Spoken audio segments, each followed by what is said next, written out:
દેશ દેશાંતરથી શ્રીજી મહારાજના વચને આ પૂર્ણિમા ભરવા માટે પધારેલા આપ સર્વે ભાવિક ભક્તજનોને અમારા અંતરના ભાવથી જય સ્વામિનારાયણ. હમણાં સંચાલકશ્રીએ કહ્યું કે મારા શ્રી આશીર્વચન આપશે. વડતાલની ભૂમિમાં આજે જે પૂર્ણિમા ભરવા માટે જે ભક્તજનો આવ્યા છે અને જે ભક્તજનો ઓનલાઈનના માધ્યમથી આ પ્રસંગને નિહાળી રહ્યા છે એ બધા જ ભક્તોની ઉપર હરિકૃષ્ણ મહારાજની સંપૂર્ણ કૃપા અને આશીર્વાદ પ્રાપ્ત થઈ ચૂક્યા છે. અમે પૂજાવિધિ કરતી વખતે મહારાજના ચરણમાં એ જ પ્રાર્થના કરી છે. આપણે બધા જાણીએ છીએ કે ભગવાન શ્રી હરિએ અતિ કરુણા કરીને આ સંપ્રદાયની સ્થાપના પોતે સ્વયં કરી છે. હવે સંપ્રદાયનો બીજો અર્થ થાય છે ગુરુ પરંપરા. હવે ગુરુ પરંપરાનો અર્થ એ થાય છે કે એના જે સ્થાપક હોય, આ સંપ્રદાયના પ્રવર્તક અને સ્થાપક સહજાનંદ સ્વામી મહારાજ છે. તો સહજાનંદ સ્વામી મહારાજે સંપ્રદાયની જે રીત પ્રવર્તાવી છે, પોતાના ભક્તજનોને જે નિયમ ધરાવ્યા છે અને ભક્તજનોને જે આજ્ઞાઓ કરી છે, એ પ્રમાણે તમામ ત્યાગી, તમામ ગૃહી અને આચાર્ય પદ ઉપર વિરાજમાન આચાર્ય આ તમામે શ્રી હરિના વચન પ્રમાણે વર્તવાનું હોય છે. અમને આજે સૌથી વધારે પ્રસન્નતા એ વાતની છે કે હાલમાં વર્તમાન સમયની અંદર આપણા વડતાલ શ્રી લક્ષ્મીનારાયણ દેવ દક્ષિણ દેશ ગાદીના તમામ ત્યાગી સંતો અને તમામ ભક્તો આજે એ જ પ્રમાણે શ્રી હરિની આજ્ઞા પ્રમાણે વર્તી રહ્યા છે. એનો અમને સૌથી વધારે આનંદ છે. બીજું વાલા ભક્તજનો, આપણે બહુ ભાગ્યશાળી છીએ કે શ્રી હરિએ સ્વયં, કેમ કે કોઈ પણ સંપ્રદાય હોય એની પરંપરા અક્ષુણ રહે એના માટે એની વ્યવસ્થાઓ ઊભી કરવી પડે. શ્રીજી મહારાજે તમામ આશ્રિત જનોના સર્વજીવના હિત માટે શ્રી શિક્ષાપત્રીનું લેખન કાર્ય અહીંયા બાજુમાં શ્રી હરિમંડપમાં રહીને કરેલું છે. એની સાથોસાથ સંપ્રદાયની પરંપરા સચવાઈ રહે એના માટે આચાર્ય પદનું સ્થાપન પણ મહારાજે વડતાલમાં રહીને કર્યું છે. અને વર્ષો વર્ષ આ વિશ્વના પેટાળ ઉપર સ્વામિનારાયણ સંપ્રદાયનો આશ્રિત ક્યાંય પણ રહેતો હોય એને ઉપાસનામાં સુગમ રહે એના માટે પોતાનું એકમાત્ર સ્વરૂપ મહારાજે જો ક્યાંય પણ પધરાવ્યું તો વડતાલમાં હરિકૃષ્ણ મહારાજના રૂપમાં પધરાવ્યું છે. એટલે મહારાજે કરવાના તમામ કાર્યો કર્યા છે. અને એની સાથોસાથ શ્રીજી મહારાજે સંપ્રદાયને વિશે 6 જેટલા મોટા મંદિરોના નિર્માણ કરાવી પોતાના જ સ્વહસ્તે પોતાના જ અર્ચા સ્વરૂપો એવા બાથમાં લઈને પધરાવેલા આપણને દેવ આપ્યા છે. એ પછી શ્રી લક્ષ્મીનારાયણ દેવ હોય કે શ્રી નરનારાયણ દેવ હોય, શ્રી ગોપીનાથજી મહારાજ હોય કે શ્રી રાધારમણ દેવ હોય કે શ્રી મદન મોહનજી હોય, આ બધા જ સ્વરૂપો શ્રી હરિના છે. આ બધા જ સ્વરૂપોમાં શ્રી હરિ પ્રત્યક્ષ વિરાજમાન છે અને આપણને એવું વચન આપતા ગયા છે. તો વાલા ભક્તો, આપણે બહુ સનાથ છીએ કે મૂળ સ્વામિનારાયણ સંપ્રદાયની જે મૂળભૂત વિરાસત છે આપણને સહેજે સહેજે પ્રાપ્ત થઈ છે.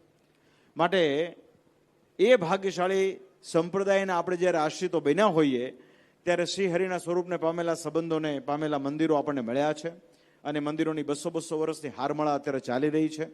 એ પૈકીનું અત્યારે આ વર્ષે ભાલ પ્રદેશના રાજાધિરાજ શ્રી મદન મોહનજી મહારાજની સ્થાપના મહારાજે જ્યારે વૈશાખ સુદ 13ના રોજ કરી ત્યારે એને 200 વર્ષ પૂર્ણ થયા. ત્યારે આપણા દક્ષિણ દેશ વિભાગના તમામ આગેવાન સંતો ભક્તોએ એવો નિર્ણય કર્યો કે આપણે આ મહોત્સવને વૈશ્વિક લેવલે જો લઈ જવો હોય, વિશ્વના ખૂણામાં વસતા કોઈ પણ ભક્તને આ ઉત્સવનો લાભ મળે એવા શુભ હેતુથી આ મહોત્સવને આપણે બધા ડિસેમ્બરમાં ઉજવવા જઈ રહ્યા છીએ.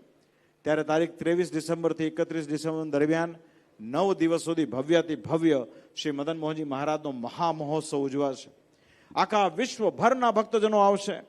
હાલમાં અમેરિકાના પ્રવાસ, કેનેડાના પ્રવાસ હોય કે ઓસ્ટ્રેલિયાના પ્રવાસ દરમિયાન અમે જ્યારે ભક્તોને વાત કરી છે ત્યારે ભક્તોને જે આનંદ થયો છે એક અદ્ભુત પ્રકારનો થયો છે.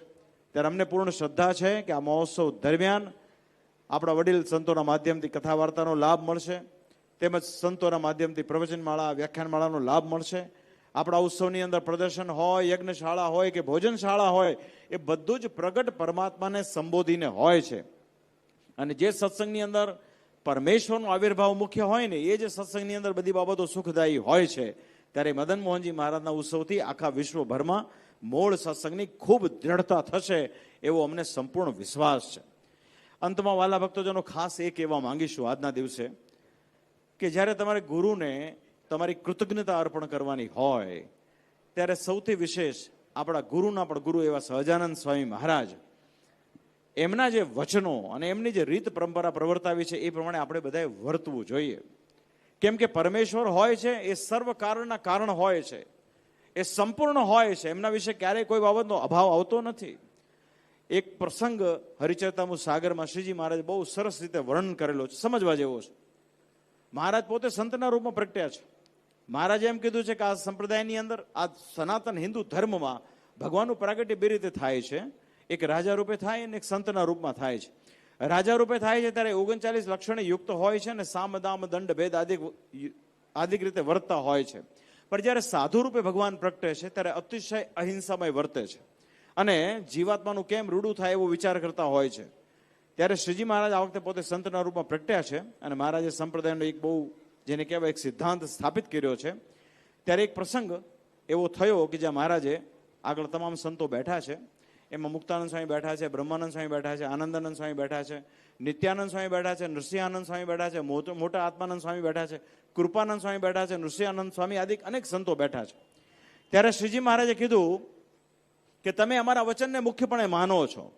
અમે જે ચરિત્રો કર્યા છે, જે લીલાઓ કરી છે, એને તમે મોક્ષપ્રદ માનો છો. પણ કાલે જ્યારે અમે સત્સંગમાં ન હોઈએ ત્યારે અમે એક પ્રશ્ન પૂછીએ છીએ તમને કે જ્યારે કાલે અમે સત્સંગમાં ન હોઈએ ત્યારે અમારે ઠેકાણે આ મુક્તાનંદ સ્વામી હોય તો એનું ધ્યાન કરાય કે કેમ? આ એક પ્રશ્ન છે. આ પ્રશ્નનો ઉત્તર કરો.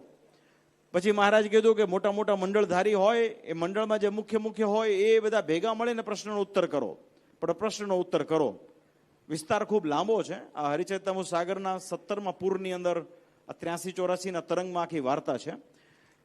ત્યારે રમતા સંતો એવો શબ્દ વાપર્યો છે જે અહીંયા મોટાભાગના સંતોને ખ્યાલ હોય. એ લોકોએ એમ કહ્યું કે ના મહારાજ, તમારા સિવાય અમે કોઈનું ધ્યાન કરીએ તો વ્યભિચારીની ભક્તિ થાય.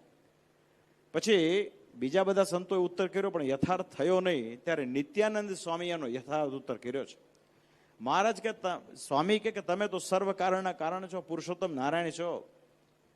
તમારું જે સંત તમારા વચને, તમારી આજ્ઞા પ્રમાણે, તમારી વિચારધારા પ્રમાણે, તમારી રુચિ પ્રમાણે જે સંત તમારું પ્રવર્તન કરાવે તો એ સંતના વચને કરીને નિશ્ચય મોક્ષ થાય, એ સંતના ધ્યાને કરીને ન થાય.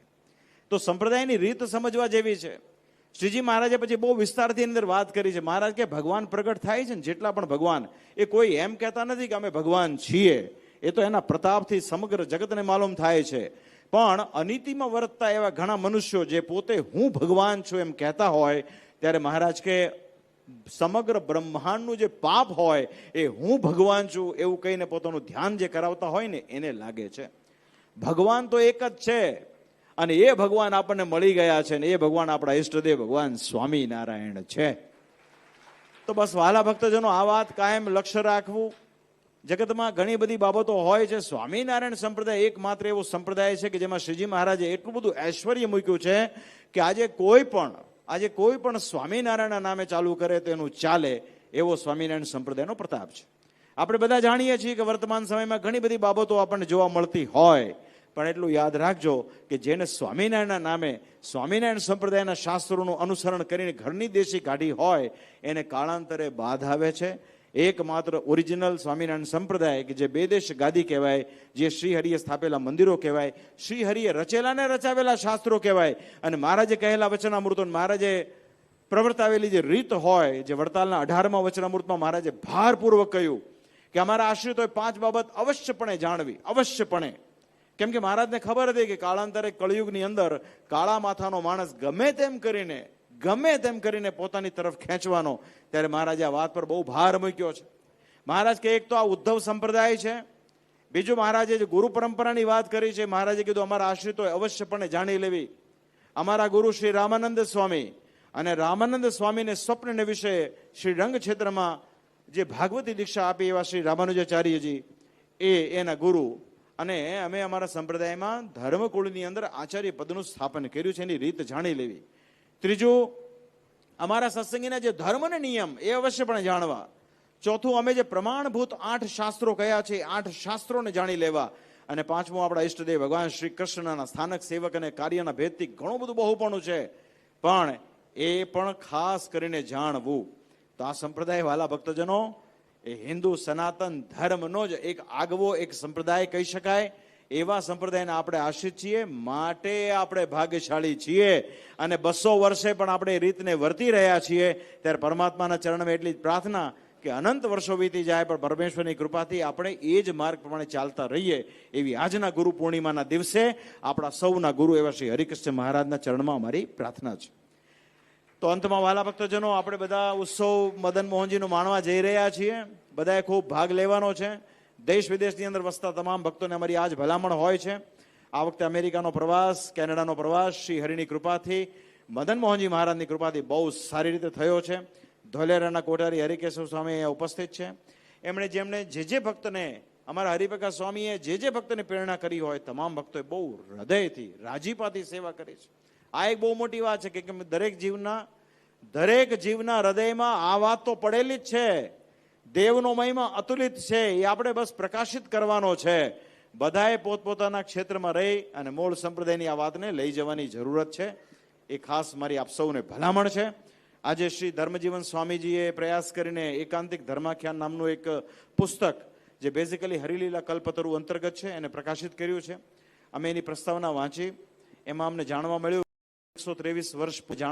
કે આથી 123 વર્ષ પૂર્વે સંવત 1960માં આ વડતાલ ગાદીના ચતુર્થ આચાર્ય, કે જે અમારા પરદાદા થાય એવા શ્રી ધર્મધુરંદર લક્ષ્મી પ્રસાદજી મહારાજે આનું પ્રકાશન કરેલું. આજે સૌભાગ્યવશ અમારા કાર્યકાળ દરમિયાન એનું પ્રકાશન થયું છે. એ અમારા માટે પણ બહુ એક ખુશીની વાત છે. આમ તો કરતું અકર્તું અન્યથા કરતું પરમેશ્વર છે. એ મહારાજની મરજી હોય એમ થાય. આપણે બધાએ તો સહેજે એમાં કાર્ય કરવાનું હોય છે. હવે આ વાત નીકળી એટલે વાત કરું કે લક્ષ્મી પ્રસાદજી મહારાજે મુંબઈનું મંદિર એમના કાર્યકાળમાં થયું અને એમની પ્રતિષ્ઠા ગોલોક વિહારી મહારાજની કરી. અમે જ્યારે ગાદી પર આરૂઢ થયા ત્યારે જોગાનું જોગ એ મુંબઈ ભોલેશ્વરમાં વિરાજમાન ગોલોક વિહારી મહારાજના શતાબ્દી વર્ષનું, એટલે કહેતા 100 વર્ષનો ઉત્સવ આવ્યો. એ 100 વર્ષનો ઉત્સવ તો આવ્યો, પણ જે પાટોત્સવનો દિવસ આવ્યો અને અમારે જવાનું થયું તે દિવસે અમને પણ ગાદી પર આરૂઢ થયા અને બરોબર 100 દિવસ થયા હતા. આ એક વસ્તુ. બીજી વસ્તુ કે શ્રીજી મહારાજ, આપણે જે હરિકૃષ્ણ મહારાજના સિંહાસનો જોઈએ છીએ, લક્ષ્મીનારાયણ દેવના સિંહાસનો જોઈએ છીએ, આ બધા સિંહાસનો લક્ષ્મી પ્રસાદજી મહારાજના સમયમાં સુવર્ણના થયા હતા. પણ જ્યારે વર્ષ 2006ની અંદર શ્રી હરિકૃષ્ણ મહારાજ મહોત્સવ 1નું નિર્માણ થયું ત્યારે તમામ આપણા કોઠારી શ્રી બાપુ સ્વામી બેઠા છે, એવું નક્કી કર્યું કે આપણે સિંહાસનોને પુનઃ સુવર્ણથી મંડિત કરીએ.